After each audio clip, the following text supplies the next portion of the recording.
Hello my dear students, myself Anu Singh, I welcome you all to my YouTube channel.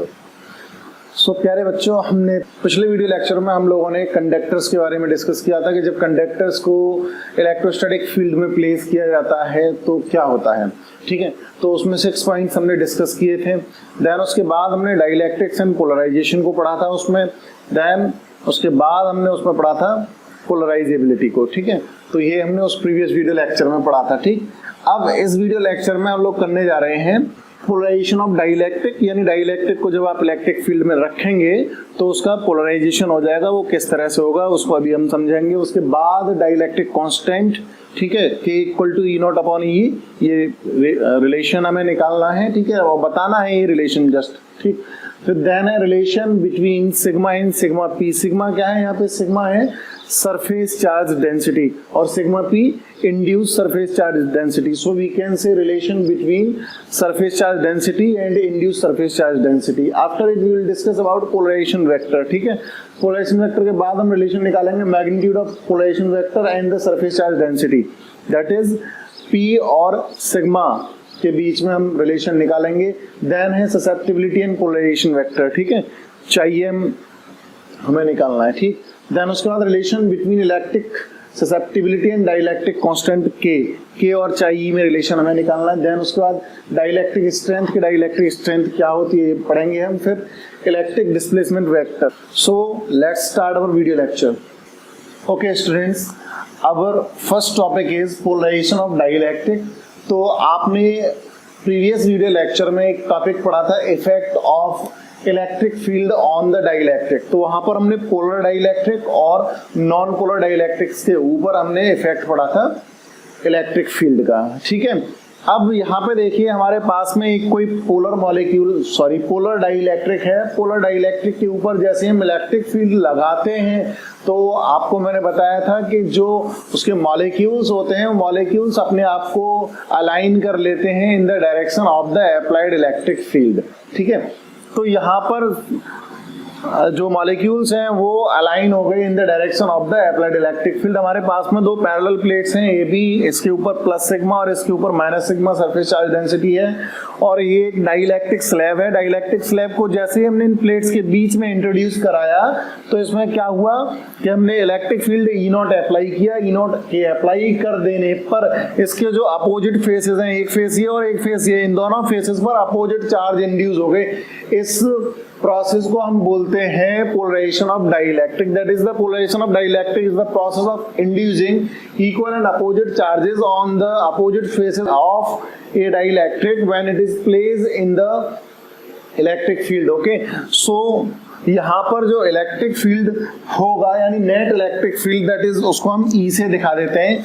तो E equal to यहाँ पे कितना होगा? E equal to E not minus E P.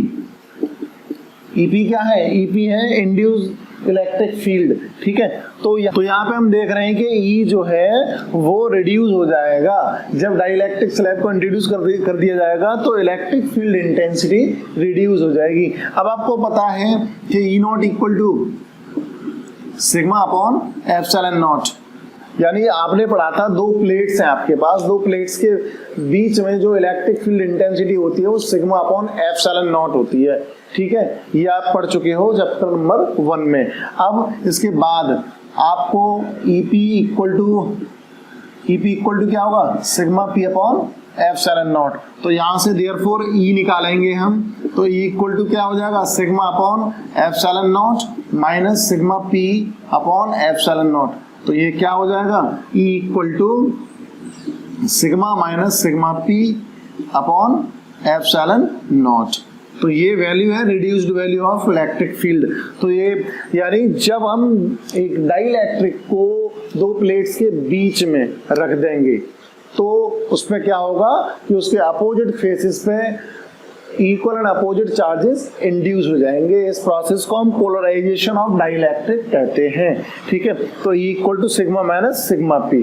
तो dielectric constant अब हमारा next topic है। Dielectric constant होता है ratio of the applied electric field E to the reduced value of electric field E when the dielectric slab is introduced between the plates।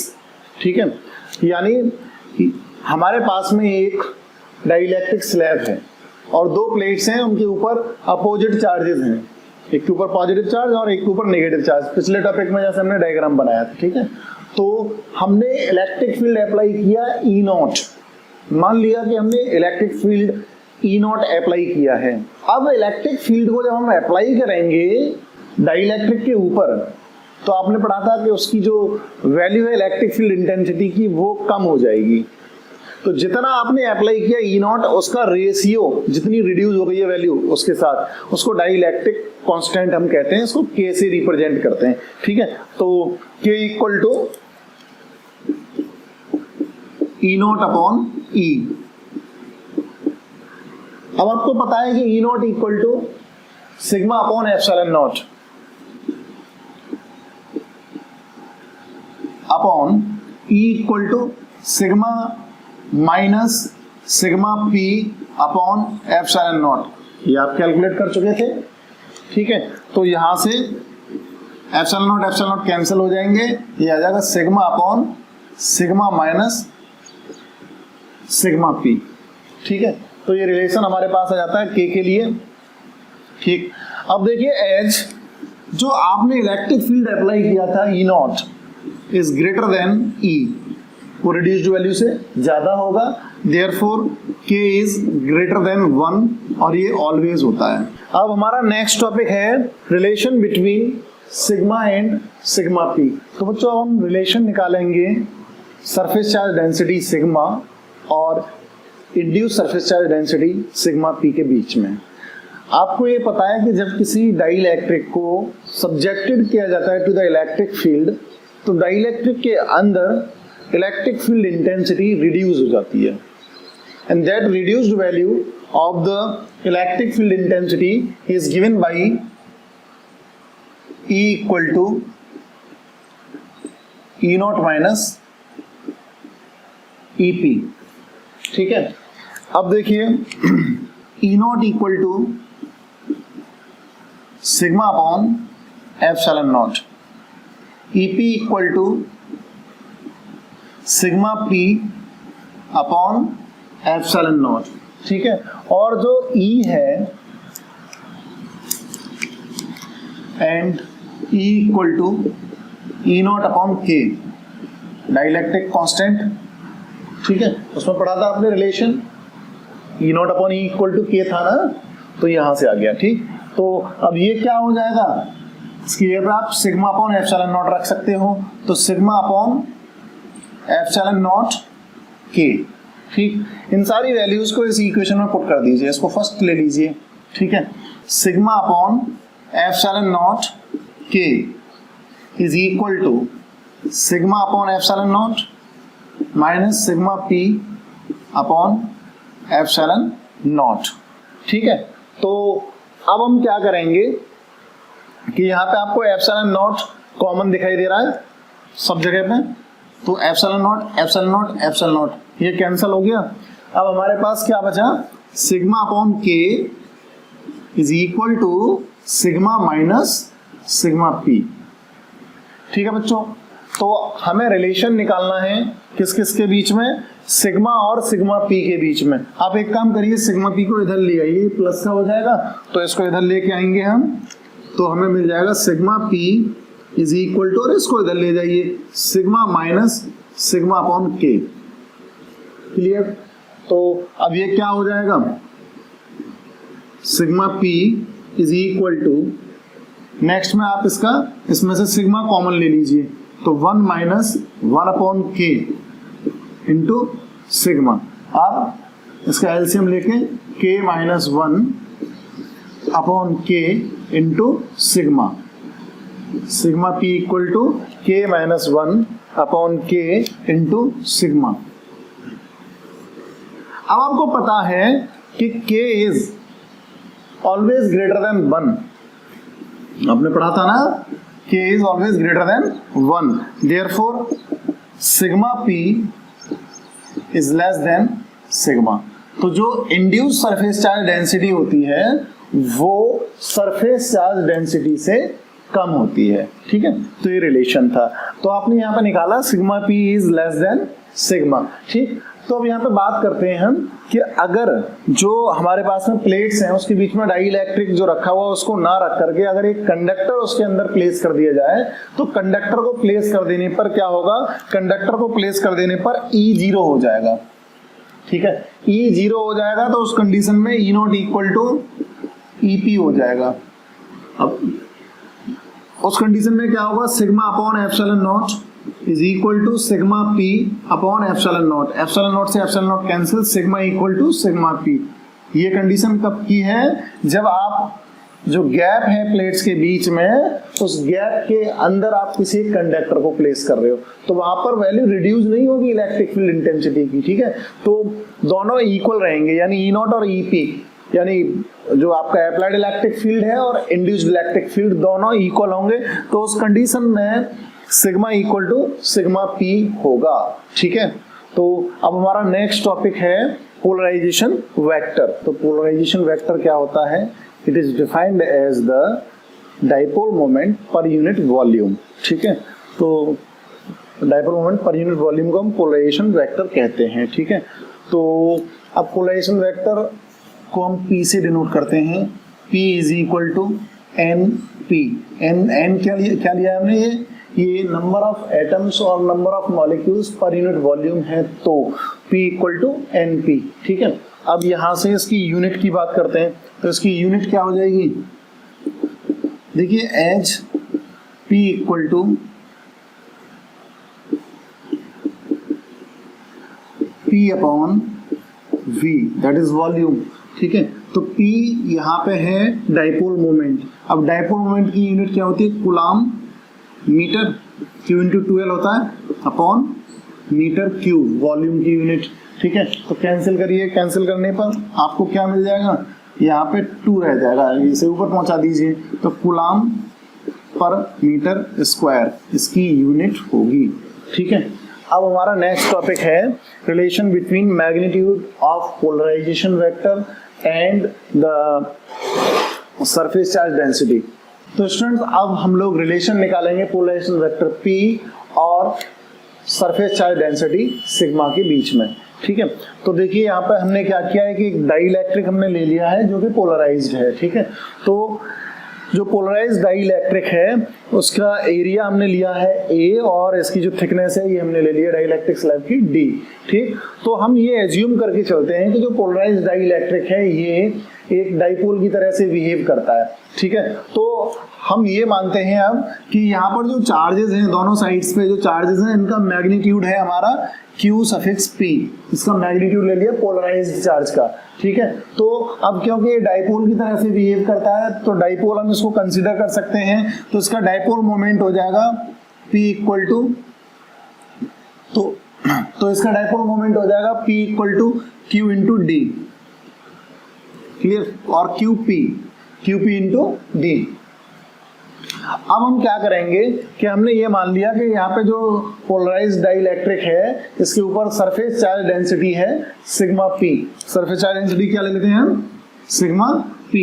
तो यहाँ पर जो पोलराइज्ड चार्ज है वो चार्ज कितना आ जाएगा, QP equal to sigma P into A। Sigma P into A, क्योंकि सिग्मा इक्वल टू क्या होता है, Q अपॉन A। ठीक है, तो यहां से Q निकाल लिया हमने, सिग्मा इंटू A, तो सिग्मा P लिया है हमने। ठीक, सिग्मा P क्या लिया है, सिग्मा P है reduced value of surface charge density, that is induced surface charge density. तो अब यहां पर क्या करेंगे हम कि जो QP की जगह पे इस वैल्यू को रख दीजिए, तो हमें क्या मिल जाएगा, P equal to sigma P into A into D। ठीक, अब ये क्या होता है, AD क्या होता है, एरिया इंटू डिस्टेंस, ये वॉल्यूम होता है। ठीक है, तो P equal to sigma P into V, इस V को इधर लिया ये डिवाइड में। ठीक है, तो P upon V equal to sigma P।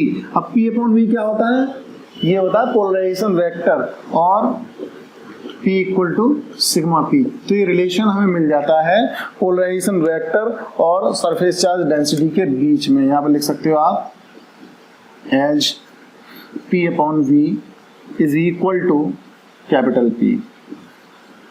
ठीक है, तो रिलेशन हमें मिल जाता है P equal to sigma P। अब हम बात करेंगे ससेप्टिबिलिटी एंड पोलराइजेशन वेक्टर की, ठीक है। ओके स्टूडेंट्स, तो अब हम ससेप्टिबिलिटी और पोलराइजेशन वेक्टर के बारे में बात करते हैं। तो ससेप्टिबिलिटी क्या होता है? It is the natural measure of polarisability of a dielectric.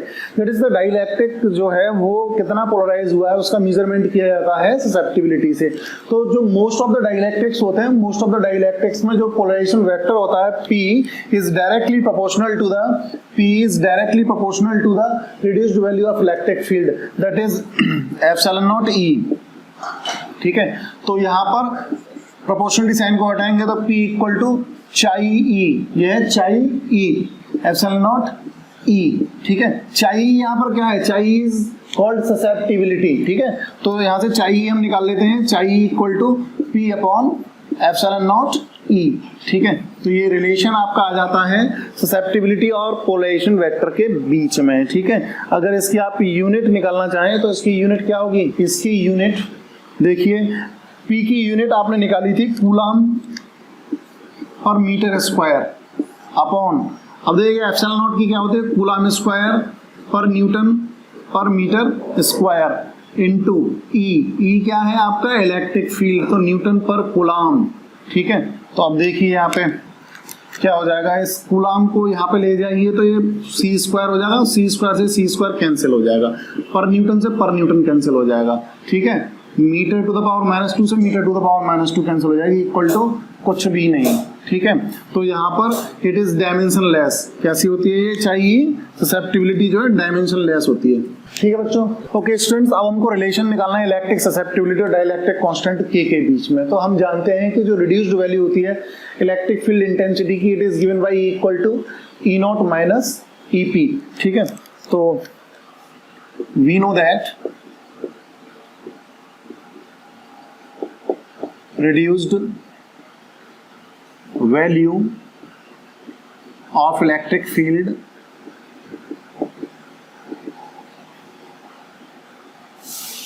is given by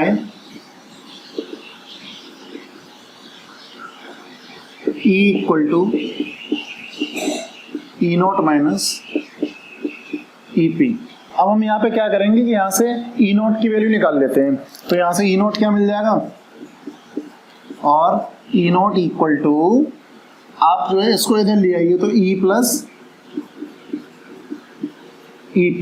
अब इसको आपको क्या करना है? E प्लस, इसको रख दीजिए sigma P upon epsilon not, ठीक है। Sigma P upon epsilon not.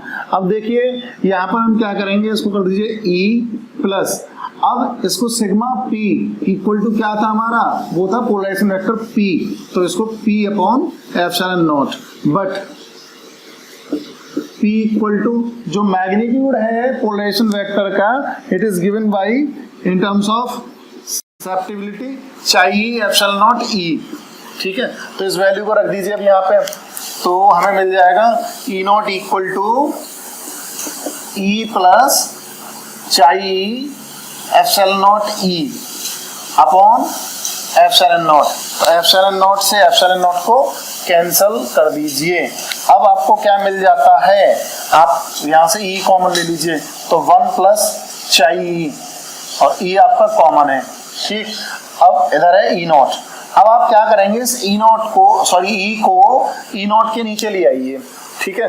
तो हमें क्या मिल जाता है? हमें मिल जाएगा E0 अपॉन, देखिए E0 upon E is equal to 1 plus chi E, ठीक है। अब E0 अपॉन E क्या होता है? ये डाइलेक्ट्रिक कांस्टेंट K होता है, therefore K equal to 1 plus chi E, ठीक है। तो ये रिलेशन हमें मिल जाता है ससेप्टिबिलिटी और डाइलेक्ट्रिक कांस्टेंट K के बीच में, ठीक है। अब हमारा नेक्स्ट टॉपिक है डाइलेक्ट्रिक स्ट्रेंथ। तो अब हम पढ़ेंगे डाइलेक्ट्रिक स्ट्रेंथ। तो डाइलेक्ट्रिक स्ट्रेंथ को पढ़ने से पहले आपको पुराना टॉपिक थोड़ा सा याद करना पड़ेगा, effect of the electric field on the non polar dielectric. जब नॉन पोलर डाइलेक्ट्रिक के ऊपर हम इलेक्ट्रिक फील्ड अप्लाई करते हैं तो इलेक्ट्रिक फील्ड के अप्लाई कर देने पर उसका पॉजिटिव चार्ज और जो नेगेटिव चार्ज हैं जो कि कोइंसाइड कर रहे थे वो उनमें सेपरेशन आ जाता है, ठीक है। और वहां पे बात की गई थी कि अगर अगर इस इलेक्ट्रिक फील्ड को, अप्लाइड इलेक्ट्रिक फील्ड को और बढ़ा दिया जाए तो क्या और सेपरेशन पॉसिबल हो पाएगा? तो एक लिमिट होती है जब तक कि जो इंटरनल रिस्टोरिंग फोर्सेस हैं वो इलेक्ट्रिक फील्ड को बैलेंस कर देते हैं, तब तक सेपरेशन चलता है, ठीक है। उस बैलेंस होने के बाद फिर सेपरेशन फिर फर्दर नहीं होता। अगर आपने और ज्यादा इलेक्ट्रिक फील्ड अप्लाई कर दिया तो वहां पर डाइइलेक्ट्रिक का इलेक्ट्रिक ब्रेकडाउन हो जाता है, ठीक है। वो डाइइलेक्ट्रिक टूट जाएगा और डाइइलेक्ट्रिक का टूट जाने पर वो किसी काम का नहीं रह जाएगा, ठीक है। ये आपको बताया गया था प्रीवियस वीडियो लेक्चर में। तो यहाँ पर जो डाइइलेक्ट्रिक स्ट्रेंथ है उसका मतलब क्या है? Maximum value of electric field intensity that can be applied to the dielectric without its electric breakdown is called dielectric strength, that is E break equal to V break upon D, ठीक है। E equal to V upon D होता है, ठीक। अब यहाँ पर अगर unit की बात करते हैं तो देखिए यूनिट क्या होगी इसकी? वोल्ट पर मीटर, ठीक है।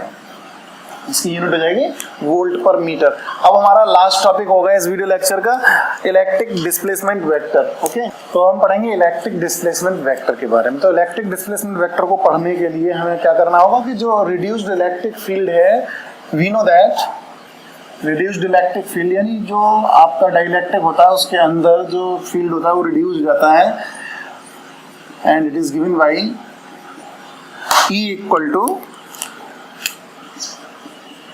E नॉट माइनस EP, ठीक है बच्चों।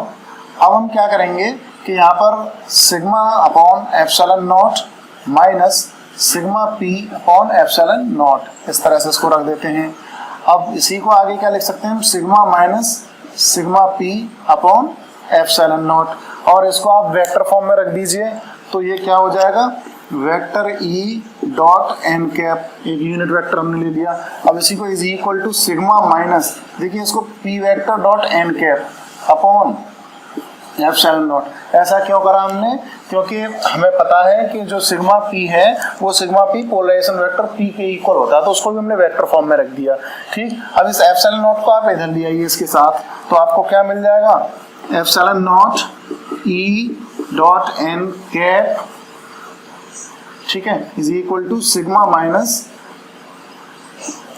P dot N cap. अब ये P डॉट एन कैप को भी आप इधर लेके आइए, तो epsilon naught E dot N cap plus P vector dot N cap is equal to sigma.